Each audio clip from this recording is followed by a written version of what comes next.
IVF clinics hospitals खुल रहे हैं, तो उनके हस्बैंड स्ट्रेस में हैं कि प्रेगनेंसी नहीं हो रही, यंगस्टर्स को भी स्टेंट लग रहे हैं। तो सबसे बड़ा रोल किस चीज का है? वजन का, वेट का। क्रैश डाइट कर रहे हैं, आज पूरे दिन खाना नहीं खाएंगे, हम पानी भी नहीं पिएंगे। आप उसमें फैट रिड्यूस नहीं कर रहे हैं, आप मसल मास खो रहे हैं अपना।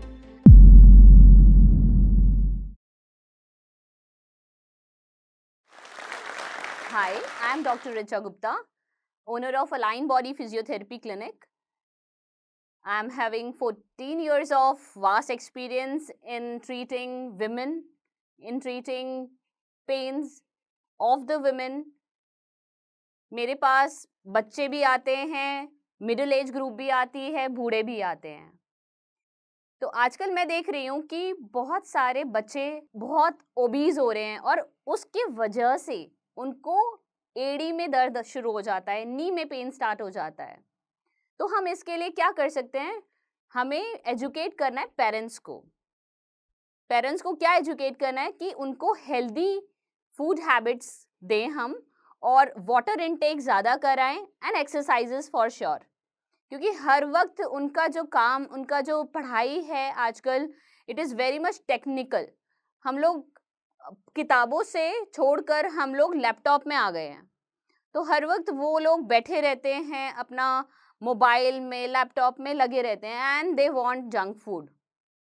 तो हमें पेरेंट्स को एजुकेट करना है जिससे हमारे बच्चे जो हैं वो बेटर हो जाएं। और सबसे ज़्यादा ये प्रॉब्लम्स हुई हैं लॉकडाउन के टाइम। लॉकडाउन के टाइम पे पूरे वक्त बैठे रहने से जो बच्चे आ रहे थे उनके फ्लैट फीट हो रहे हैं। जो बच्चे आ रहे हैं उनका जो पॉस्चर है वो हर वक्त झुके रहने की वजह से स्ट्रेट स्पाइन हो गई। तो इसके लिए हमें बच्चों से ज़्यादा पेरेंट्स को एजुकेट करना है। Now I come to the middle age group. जब हम 30 प्लस फीमेल्स को देखते हैं, उनके मोटापे को देखते हैं, उनको पीसीओडी प्रॉब्लम्स हो रही हैं। बिकॉज क्योंकि उनका भी लाइफस्टाइल इतना ख़राब हो चुका है हमारे इंडियंस का इस वक्त। क्योंकि laptop, food habits, stress, because of stress उनका वज़न बढ़ रहा है। बिकॉज ऑफ वज़न उनको पीसीओडी की प्रॉब्लम्स हो रही हैं। पीसीओडी की प्रॉब्लम्स होने की वजह से प्रेगनेंसी में प्रॉब्लम्स आ रही हैं। इसीलिए अगर आपने देखा होगा, इतने आईवीएफ क्लिनिक्स, हॉस्पिटल्स खुल रहे हैं। इतने फीमेल्स, केवल फीमेल्स नहीं, उनके स्पाउसेस, उनके हस्बैंड स्ट्रेस में हैं कि प्रेगनेंसी नहीं हो रही। 4-4 साल हो गए कि मेडिसिन चल रही हैं। उसके बाद दे गो फॉर आईयूआईज, जिसमें इंट्रायूट्राइन इंजेक्शंस लगते हैं, वो भी अनसक्सेसफुल हो जाता है। उसके बाद they go for IVFs and even after few IVFs के बाद भी उनको वो प्रेगनेंसी कंसीव नहीं कर पाते। तो सबसे बड़ा रोल किस चीज़ का है? वज़न का, वेट का। तो उनको हमें ये चीज़ें एजुकेट करनी चाहिए, उनको डाइट लेनी चाहिए। डाइट मतलब ये नहीं है कि वेट रिडक्शन हो केवल, it should be nutritious diet. केवल पतला होना is not a good idea, but पतला होकर ठीक डाइट से होना वो ज़रूरी है। हम लोग पतले तो हो जाते हैं, तो क्या आपको लगता है कि हमारा फैट कम हुआ है? नहीं, हम पतले जो ज़रूर हो जाते हैं डाइट करके। क्रैश डाइट कर रहे हैं, आज पूरे दिन खाना नहीं खाएंगे, हम पानी भी नहीं पिएंगे, या पानी पी लिया, हम सुबह खा रहे हैं, पूरे दिन हम अपना स्टार्व कर रहे हैं, भूखमरी, बिल्कुल भूखमरी की तरह से। कितने दिन 16 आवर्स का हम लोग प्लान करते हैं, बट क्या ये सही है? आपको क्या लगता है, या हम सही कर रहे हैं? आप उसमें फैट रिड्यूस नहीं कर रहे हैं, आप मसल मास खो रहे हैं अपना। सो गाइज, मैं ये बोलना चाहूँगी बच्चों को, बड़ों को, मिडिल एज ग्रुप को, कि आप डाइट करिए, बट साथ साथ उसमें न्यूट्रिशन ऐड करिए, एंड अलॉन्ग विद दैट उसमें आप एक्सरसाइजेस को ऐड करिए, वॉक्स को ऐड करिए। That is the most healthy type of weight reduction programme. सबसे अच्छा तरीका है आपका वेट रिड्यूस करने का। आप वॉक करिए, आप रनिंग करिए, आप एक्सरसाइजेस के थ्रू जिम्स करो। बट जिम में भी आपका वेट रिडक्शन होता है, बट ट्रेनर्स थोड़ा सा हमारे लापरवाह हो जाते हैं कि वेट 10 किलो का ही उठाना है, 5 किलो का उठाना है। वो नहीं करना, उससे हमारी मसल टीयर भी हो सकती हैं। तो it has to be very appropriate. हमें सही वेट उठाना है, अगर हम मेरी मसल्स आधा किलो का वजन उठा सकती है या 1 किलो का उठा सकती है, तो केवल उतना ही उठाना है, हमें 5 किलो या 10 किलो हमें डोले नहीं बनाने हैं उठाकर। हमें मसल टियर नहीं करनी है किसी भी तरीके की। तो उससे हमारा वेट रिड्यूस होगा। साथ में मैं देखती हूँ कि आजकल यंगस्टर्स को भी स्टेंट लग रहे हैं। व्हाई? क्यों लग रहा है ये स्टेंट हार्ट के? Stress and weight. तो आप जब अगर हम वेट रिड्यूस करते हैं, तो केवल और केवल हम वेट रिड्यूस नहीं कर रहे हैं, हम काफ़ी सारी बीमारियों पे भी काम कर रहे हैं। हमारी बीमारी जो हार्ट प्रॉब्लम्स होती हैं, कोलेस्ट्रॉल हाई हो जाता है, वहाँ पे हमारी आर्टरीज़ में, हार्ट की जो हमारी आर्टरीज़ होती है, उसमें कोलेस्ट्रॉल जमना शुरू हो जाता है, जिसकी वजह से हार्ट अटैक आ जाता है। तो हमें वेट रिडक्शन के थ्रू हम ये सब चीज़ें भी बचा सकते हैं। थायरॉइड हो गया, हमारे को बहुत सारे पेन स्टार्ट हो जाते हैं, हमारा वेट बढ़ता है तो। एज 60 से मैंने देखा कि 60 एज ग्रुप आते ही लोगों के after menopause because of hormone imbalance females मोटी हो जाती हैं।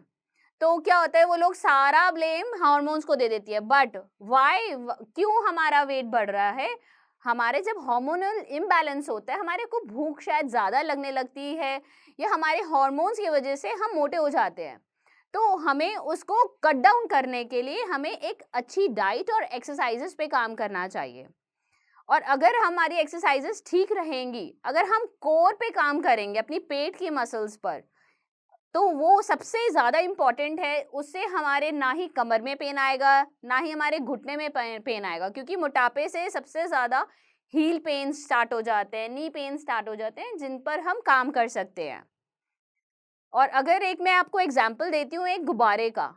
अगर आपने एक बलून देखा हो, अगर वो उसमें हवा नहीं है, वो आप उसको देखिए, और जब हम उसको फुलाकर छोड़ देंगे, जब फुलाते हैं, समझ लीजिए मैंने उसको फुलाया और थोड़ी देर के लिए रख दिया, और फिर अगर मैं उसमें से हवा निकाल दूँगी, तो आपको डिफरेंस फ़ील होगा कि एक नॉर्मल गुब्बारा कैसा था और फुलाने के बाद कैसा था।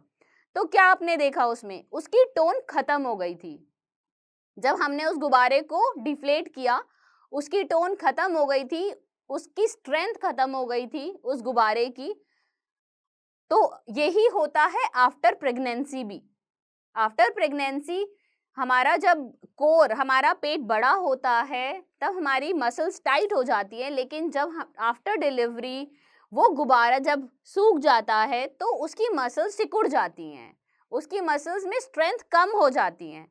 सो फीमेल्स को मैं सबसे ज़्यादा यही बताना चाहूँगी कि go for strength training, exercises करिए आप, कोर स्ट्रेंथनिंग करिए, जिससे कि आपको आगे के लिए तकलीफ कम हो जाएँगी। मैं एक बार फिर से बच्चों की तरफ आती हूँ। कई बार मैंने देखा कि हार्मोनल गर्ल्स में भी चेंजेस होते हैं after puberty, after 12 years of age, उनका वेट बढ़ने लगता है। तो क्या आपको लगता है क्या रीज़न हो सकते हैं? स्ट्रेस। यस, स्ट्रेस बहुत बड़ा रोल प्ले करता है एक वेट गेन करने में। केवल हम बच्चे को ये टोक कर कि ये ना खाएँ, वो ना खाएँ, उससे वेट रिडक्शन नहीं कर सकते जब तक आप बच्चे को उसका जो स्ट्रेस चल रहा है उस पर काम नहीं करेंगे। स्ट्रेस की वजह से वो बाहर का खाना ज़्यादा खाने लग जाते हैं। तो हमें काउंसल करना है बच्चों को। पेरेंट्स सबसे अच्छे काउंसलर्स होते हैं अपने बच्चे के लिए। और अगर फिर भी आपको लगता है कि मेरे बच्चे का कहीं कोई और स्ट्रेस चल रहा है जो कि मैं नहीं निकाल पा रहा हूँ, आप काउंसलर्स को अप्रोच कर सकते हैं, साइकोलॉजिस्ट हैं जो आपके बच्चे की काउंसलिंग कर सकते हैं, आप वहाँ पर जाइए। और फिर उसको इनकलकेट करिए डाइट के साथ कि उनका जो पैकेट फूड है, उसको रिड्यूस कर दीजिए। चिप्स बहुत ज़्यादा खाते हैं, बैठे-बैठे उनको अगर पढ़ाई भी कर रहे हैं, तो दे हैव अ बाउल, उनके पास एक बाउल रखा होता है जिसमें चिप्स और भुजिया रखी होती है, दे मंच, उनको बहुत मज़ा आ रहा होता है, और हमें भी लगता है कि बच्चा हमारा खा रहा है, कुछ तो खा ही रहा है ना, तो दे दो उन बच्चों को। तो इस चीज़ के लिए मुझे लगता है कि हर पेरेंट को एजुकेट करना चाहिए हमें, और पेरेंट्स को ये चीज़ ध्यान रखनी चाहिए कि आपका बच्चा क्या खा रहा है, क्या ठीक खा रहा है और किस टाइम पर खा रहा है। आपने 4 घंटे कुछ नहीं दिया बच्चे को और एक बार में 5वें घंटे में उसको बहुत सारा खाना खिला दिया। हम सोच रहे हैं हमने बच्चे को बहुत सारा खिला दिया, वो हम ठीक कर रहे हैं, बट वो ठीक नहीं है। आप छोटे-छोटे उनको मील्स दीजिए, छोटे हर दूसरे घंटे में। एक साथ मत सोचो कि हमें बच्चे को खिलाना है। और हम लोग आजकल पिज़्ज़ाज़, बर्गर्स पे बहुत ज़्यादा डिपेंडेंट हैं, जो कि मुझे लगता है कि थोड़ा-सा हमें उसको कट डाउन करना पड़ेगा। और हमें हेल्दी फूड, सैलेड्स वगैरह पर हमें बच्चों को सिखाना होगा कि उनके क्या फ़ायदे हैं और क्या नुकसान हैं जंक फूड खाने के। तो जब हम सैलेड्स को हम लाते हैं बीच में, स्टार्टिंग में बच्चे को बिल्कुल अच्छा नहीं लगता कि ये क्या घास-फूस खिला रहे हो आप। बट वो घास-फूस नहीं है। इसी वजह से मैं ये तक देखती हूँ कि बच्चों की आइज़ पर भी इफ़ेक्ट आ रहा है। छोटे-छोटे बच्चे चश्मे लगा के घूम रहे हैं। मोटा तो कोई बात नहीं, बट मोटे के साथ-साथ चश्मे भी लग रहे हैं। तो food habit plays a very, very important role कि आपका बच्चा क्या खा रहा है। आप पनीर खिलाइए, अगर नॉन-वेज खाते हैं तो आप नॉन-वेज एग्स खिलाओ, उनको मीट खिला दीजिए, चिकन खिलाइए आप। कोई दिक्कत नहीं है, बट ट्राई कि उनको चीज़ी फूड जो है उससे थोड़ा-सा आप दूर रखें और जो पैकेट वाला फूड है, चिप्स हैं, भुजिया है, उससे थोड़ा-सा आप रिफ्रेन कराइए बच्चे को। मोटापा मैंने अभी आपको बताया कि हार्ट को इफ़ेक्ट करता है, बहुत सारे ऑर्गन्स को इफ़ेक्ट करता है। तो हमारी डायबिटीज़ भी एक ऐसी चीज़ है कि हमारे मोटापे की वजह से हमें डायबिटीज़ भी हो सकती है। हमें फैटी लिवर हो जाता है। तो हम इस पर कैसे काम कर सकते हैं? डाइट बहुत इम्पोर्टेंट है हमारे डायबिटीज़ के पेशेंट्स में, और जिनका फैटी लिवर हो जाता है, उनको कोलेस्ट्रॉल कम करने के लिए हम बोलते हैं। तो उसके लिए भी हम क्या-क्या ले सकते हैं और क्या-क्या चीज़ें नहीं ले सकते, वो बहुत ज़्यादा ज़रूरी है। ये सारे ही मैं आपको कुछ डाइटरी सप्लीमेंट्स या डाइटरी फूड बताऊँगी जो सबके लिए ही ज़रूरी है, चाहे वो बच्चा हो, चाहे वो एक प्रेग्नेंट वुमन हो, चाहे वो एक 60 इयर्स ओल्ड वुमन हो। You can add your chia seeds, flax seeds in your diet. सुबह उठकर आप चिया सीड्स खाइए, फ्लेक्स सीड्स खाइए, कॉलीफ्लावर सीड्स आते हैं, आप उनको बच्चों के लिए एक भून कर आप रख सकते हैं। सुबह आपने 1 चम्मच बच्चे को खिला दिया, जैसे एक च्यवनप्राश होता है, आप बच्चे को च्यवनप्राश खिला सकते हैं। वो भी बहुत ज़्यादा हेल्दी होता है। सर्दियों में आप बच्चे को खिलाइए, उससे इम्यूनिटी काफ़ी अच्छी रहती है बच्चे की। तो बाकी आप डाइट में हम वाटर इनटेक, अगर हम पानी का इनटेक बहुत ज़्यादा बढ़ा देते हैं तो फूड हमारा पेट भरा रहेगा, तो आपको इतनी क्रेविंग खाने की होगी ही नहीं। और हम देखते हैं कि बच्चे और बड़े पानी दिन में जो हमें 3 लीटर पीना होता है, हम 1 ग्लास में ही सोचते हैं कि हमने काफ़ी पानी पी लिया। सो इसके लिए हम अपने एंटीऑक्सीडेंट वाटर बना सकते हैं, खुद बना सकते हैं। कैसे? हमारे पास कुकुम्बर है, खीरा होता है, हमने उसको केवल कट करके और पानी में डालना है मॉर्निंग में। पूरा दिन उसी आप पानी को पीजिए। सबसे ज़्यादा एंटीऑक्सीडेंट हमारे बॉडी के लिए रहता है, वो बहुत हेल्दी है। आप सौंफ का पानी बच्चे को पिला सकते हैं, आप खुद भी पी सकते हैं। ये सब आपके लिए बहुत अच्छा रहेगा, पेट को ठंडा भी रखेगा, आपके वेट में भी कंट्रोल करता है। मैं ये तो नहीं कहूँगी कि आपका वेट रिड्यूस कर देगा, बट आपका कंट्रोलिंग ऑफ वेट में बहुत इम्पोर्टेंट रहता है। मैंने आपको बीच में बताया था कि लोग इवन छोटे भी और बड़े भी क्रैश डाइटिंग पे चले जाते हैं। बहुत सारे 1-1 हफ्ता वो लोग खाते नहीं हैं। तो उसका आपको पता है क्या दिक्कतें वो प्रॉब्लम अपने लिए क्रिएट कर रहे हैं? क्या वो अपनी फैमिली के लिए क्रिएट कर रहे हैं? क्योंकि जब आप ठीक नहीं रहेंगे तो आपकी फैमिली सफ़र करती है। मेरे पास पेशेंट ऐसे भी आए हैं कि क्रैश डाइट की वजह से उनको चक्कर शुरू हो जाते हैं आना। उनको they go into depressions, they go into that level of stress that वो काम में भी अपना दिमाग नहीं लगा पाते। कई बार तो चक्कर खा के काम अपने वर्क प्लेस पर ही गिर जाते हैं। तो आपको लगता है आप ये जस्टिस कर रहे हैं अपने साथ और अपनी फैमिली के साथ, जिन्होंने आपको इतना बड़ा किया है पाल पोस कर? इसमें हमारे कार्डियक अरेस्ट होने के भी चांसेस बढ़ जाते हैं। तो गाइस, आप ऐसी डाइट मत करिए केवल हमें बॉडी बिल्ड करनी है, पतला होना है, ड्रेसेस में फिट होना है, केवल उसके लिए हम लोग नहीं हैं। आप अच्छी डाइट लीजिए, अच्छी डाइट के साथ एक्सरसाइजेस करिए और हमारे नेशन को प्राउड बनाइए। मैं भी I am also a mother of 2 kids. मैं 14 साल से प्रैक्टिस कर रही हूँ। 2 बच्चे मेरे भी हैं। मैंने भी नॉर्मल डिलीवरी और सिज़ेरियन दोनों किए हैं और मैं एक्सरसाइजेस डेली करती हूँ।